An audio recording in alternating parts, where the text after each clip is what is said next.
This morning, we are about a month and a half away from the March primaries, and mark your calendars because the deadline to register to vote is January 31st. Yeah, that's right. And for those looking to vote by mail, the deadline to apply is February 18th. And because of the election bill that was recently passed, there's some changes you need to know about so that your application doesn't get rejected. To explain these new changes in detail, here's Channel 5's Christian Von Preissing. With the passage of Senate Bill 1 last September, new rules are taking effect for mail-in ballots for the primary elections in March. If you vote by mail now, you have to use a new form and make sure you include your driver's license number, personal ID number, election ID certification number, or the last four of your social.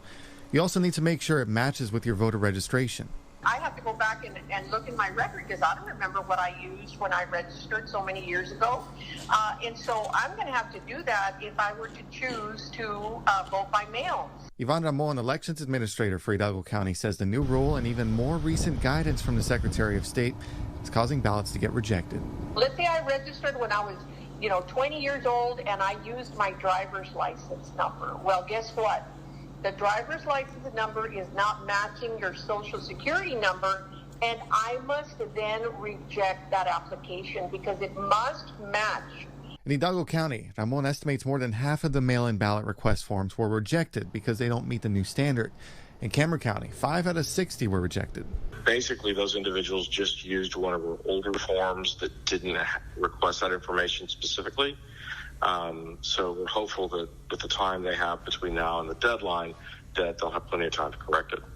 Cameron County expecting about 2,000 of those applications by the deadline. The deadline to submit a properly filled mail-in ballot request form 4 weeks from now, February 18th.